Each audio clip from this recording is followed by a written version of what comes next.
8:00, si Bagyong Opong ay nag-intensify na into a typhoon category, and kagabi din ng 11:30, yung sentro nito ay naglandfall na sa may northern portion ng Eastern Samar, particular na yan dito sa may San Policarpo, Eastern Samar. And sa kasalukuyan, huli itong namataan sa vicinity ng Katubig, Northern Samar. Taglay na nito yung lakas ng hangin na 120 kilometers per hour malapit sa sentro at bugso ng hangin na umaabot sa 165 kilometers per hour. Ito'y kumikilos pa west-northwestward sa bilis na 30 kilometers per hour, at simula nga po kagabi ay nararamdaman na yung mga malalakas na hangin and also yung mga malalakas po na pag-ulan na dala nito, mostly dito sa area ng Bicol Region, Eastern Visayas, Central Visayas at sa may northeastern Mindanao. And ngayon pong araw or throughout this day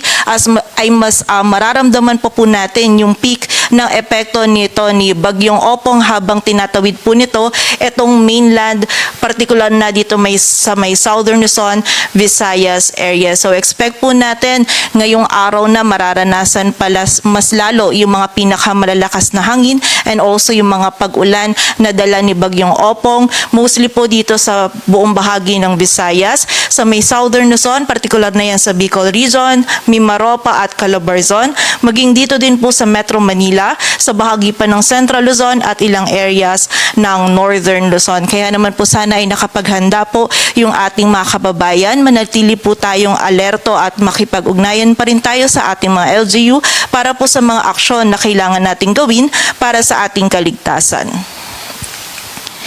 At ayon nga dito sa ating latest forecast track analysis, si Bagyong Opong po ay nandito na sa may vicinity ng Northern Samar. Na-expect po natin ngayong araw din po nito tatahakin itong Southern Luzon, Visayas area, kung saan this morning po posible pa yung another landfall dito sa vicinity ng Sorsogon or sa vicinity ng Masbate. And na-expect po natin from early noon naman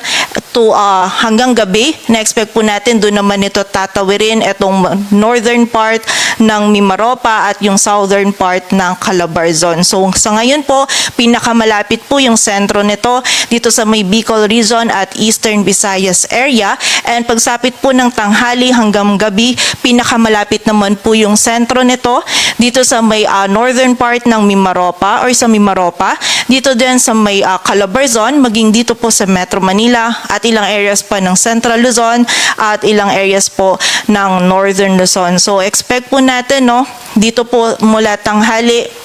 hanggang gabi, doon po natin mas mararamdaman yung pinakamalalakas po na hangin and also yung mga pinakamalalakas po na pag-ulan, mostly dito sa may area ng